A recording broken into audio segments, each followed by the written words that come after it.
Hi friends, ఈరోజు అలిపిరి మెట్ల మార్గంలో ఉన్న కొన్ని రహస్యాల గురించి తెలుసుకుందాము. అలిపిరి అన్న పదం ఎలా వచ్చిందంటే, అలిపిరి అంటే అర్థం అడి పులి అన్న తమిళ పదం నుంచి వచ్చింది అలిపిరి. అడి అంటే కొండ కింద ఉంది అని అర్థం. పులి అంటే చింత చెట్టు అని అర్థం, అంటే కొండ కింద ఉన్న చింత చెట్టు అని అర్థం. అలిపిరి ఆ విధంగా తమిళ పదం నుంచి ఉద్భవించింది అలిపిరి. అదేవిధంగా ఈ వీడియోలో కొంచెం ముందుకెళ్తే మనకు ఒక విగ్రహం సాష్టాంగ ప్రణామం చేసి ఉంటుంది. ఆ విగ్రహం ఎవరిదంటే మాలదాసరి అనేటువంటి హరిజన కులంలో పుట్టి వైష్ణవ సాంప్రదాయం అనుసరించి ఆ వెంకటేశ్వర స్వామి అనుగ్రహం పొందినటువంటి మహాభక్తుడండి అతను. కొండపై తలయేరుగుండి అండి. ఈ తలయేరుగుండుకున్న విశిష్టత ఏమిటంటే, భక్తులు వచ్చి వారి యొక్క మోకాలను ఆ కొండకు ఆనిస్తారు.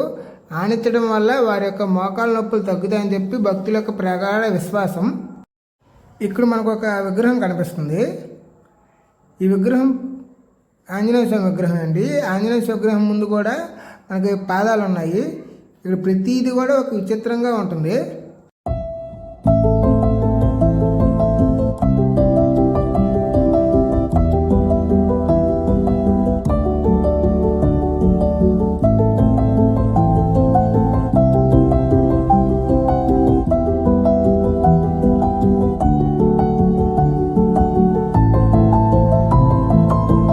చాలామంది భక్తులు మెట్ల మార్గం మొత్తం కూడా పసుపు కుంకుమతో బొట్లు పెట్టుకుంటూ వెళ్తారు. అదేవిధంగా కొంతమంది హారతి కర్పూరం కూడా పెడతారు, అక్కడ హారతి ఇస్తారు.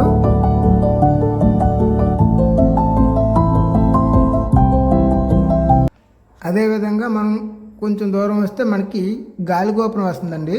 ఈ గాలిగోపురం అంటే మొదటి కొండను అధిరోహించడం. ఈ గాలిగోపురం అసలు పేరు కాళీగోపురం. కాళీగోపురం.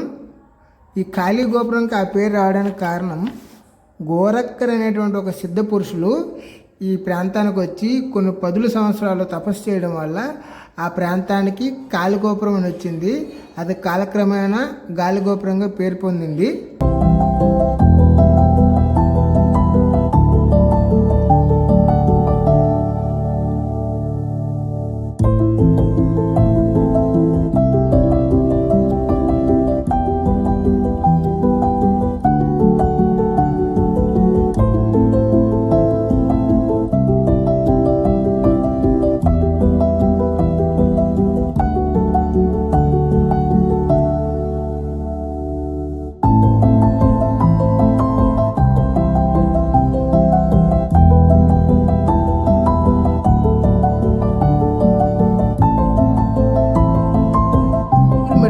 వెళ్ళేటువంటి భక్తులు వాడు గమనించాలి. జింకలకి ఆహారం పెట్టడం వల్ల ఆ జింకలు మెట్ల దగ్గరికి వచ్చేస్తున్నాయి.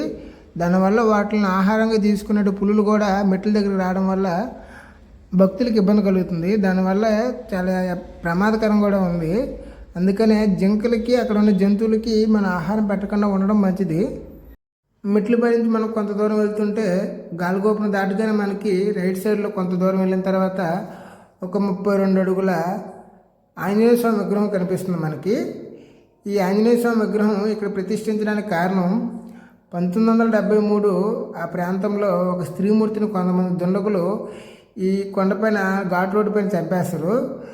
అప్పుడు ఈ తిరుమల తిరుపతి దేవస్థానం యొక్క ఎగ్జిక్యూటివ్ ఆఫీసర్ అయినటువంటి పివిఆర్కే ప్రసాద్ గారు కొంత కలత చెంది ఏమైనా చేయాలని చెప్పి ఒక శిల్పిని తీసుకొచ్చి ఈ విగ్రహాన్ని ఇక్కడ ప్రతిష్ఠిస్తారండి.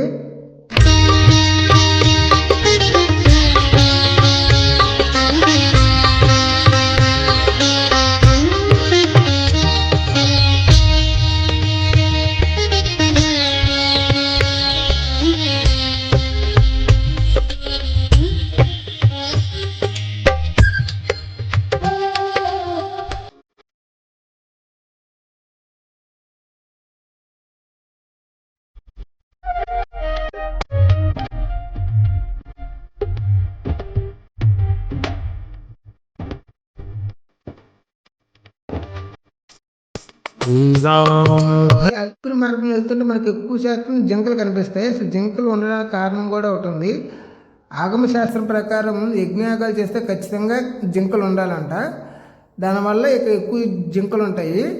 ఇంకోటి ఏంటంటే కొండపైన మనం బిల్డింగ్లన్నీ కట్టేయడం వల్ల జింకలన్నీ కూడా అరణ్య ప్రాంతంలోకి వచ్చేసాయి. ఇప్పుడు తిరుపతి దేవస్థానం వారు సపరేట్గా జింకల పార్క్ని ఏర్పాటు చేశారు. వాటికి ఆహారం తిరుపతి దేవస్థానం వాళ్ళే పెడతారు. అలిపిరి మెట్ల మార్గం వెళ్తున్న భక్తులు ఎవరు కూడా వాటికి ఆహారం పెట్టకూడదు. వాళ్ళు బోర్డుల మీద కూడా రాసి ఉంటారు ఎటువంటి ఆహార పదార్థాలు జంతువులకి పెట్టకూడదని. కానీ మనం వినం. వెళ్తున్నటువంటి భక్తులు అందరూ కూడా ఆహార పదార్థాలు పెడుతుంటారు. మనం పెట్టేటువంటి ఆహార పదార్థాలు వాటికి డైజెషన్ అవ్వక అవి చనిపోతుంటాయి. అది మనం గమనించాలి.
మనకి ఆంజనేయ స్వామి విగ్రహం దాటగానే మనకి ఘాట్ రోడ్ వస్తుందండి.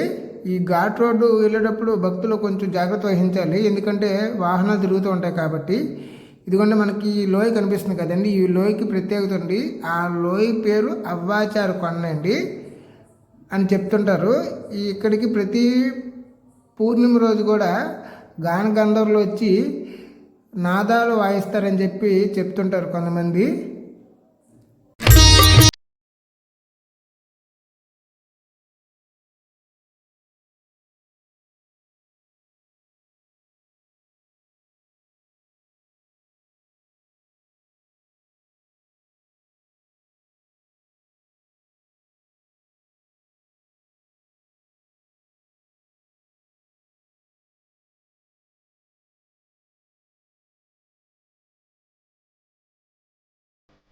మనం ఘాట్ రోడ్లో వెళ్తుంటే మనకి ఎడమ వైపు ఒక చిన్న గుడి కనిపిస్తుంది కదండి. ఆ గుడి అంటే అక్కగారుల గుడి అంటారండి. అంటే వెంకటేశ్వర స్వామి వారి అక్కలు అంటారండి వీళ్ళని. ఈ గుడిని అంటే ఇక్కడి నుంచి మనకి అసలైన కొండ స్టార్ట్ అవుతుంది. అంటే వెంకటేశ్వర స్వామి వారి గ్రామం స్టార్ట్ అవుతుంది. ఇక్కడి నుంచి మనం వారిని దర్శించుకొని మొక్కుకొని మనం ప్రయాణాన్ని సాగిద్దాం ముందుకి. అంటే వెంకటేశ్వర స్వామి వారి యొక్క గ్రామానికి గ్రామ దేవతలు వీరిని దర్శించుకొని మనం ప్రయాణాన్ని ముందుకు సాగిద్దాం. మనకి అక్కగారుల గుడి దాటగానే మనకి మోకాల పర్వతం వస్తుందండి. ఇది ఒక శాలిగ్రామ శిల. దీన్ని సాక్షాత్ శ్రీ రామానుజాచార్యుల వారు కాలు మోపకూడదని చెప్పి ఈ పర్వతం మొత్తం కూడా మోకాలతో ఎక్కడం వల్ల వారికి మోకాలు మొత్తం రక్తస్రావం జరుగుతుంది. ఇప్పుడు ప్రస్తుతం భక్తులు కూడా చాలామంది మోకాలతో ఎక్కుతుంటారు. కొంతమంది ఒక 5 మెట్లు 10 మెట్లు, కొంతమంది అయితే పూర్తిగా ఈ మోకాలు పడుతుంది. ఇదే చివరి కొండ, లాస్ట్ కొండ ఇది. ఈ మోకాల పర్వతం కానీ అధిరోహించినట్లయితే మనం ఒక సాక్షాత్ ఆ శ్రీమన్నారాయణ చేరుకున్నట్లే.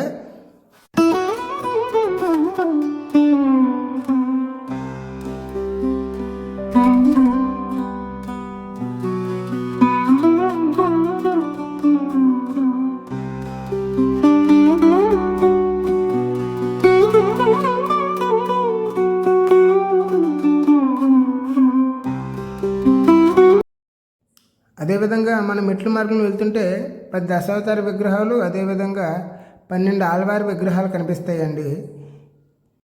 మొత్తానికి మనం అలిపిరి మెట్ల మార్గంలో ఉన్న కొన్ని రహస్యాల గురించి తెలుసుకున్నాం కదండి. అదేవిధంగా మాడవీధుల్లో ఉన్నటువంటి కొన్ని ప్రాంతాలు ఉన్నాయండి, వాటి గురించి కూడా ఒక వీడియో చేస్తాను. అంతవరకు సెలవండి. ఈ వీడియో నచ్చినట్లయితే ప్లీజ్ సబ్స్క్రైబ్ చేసుకోండి. మరి ఒక మంచి వీడియోతో మీ ముందుకు వస్తాను. Thank you for watching.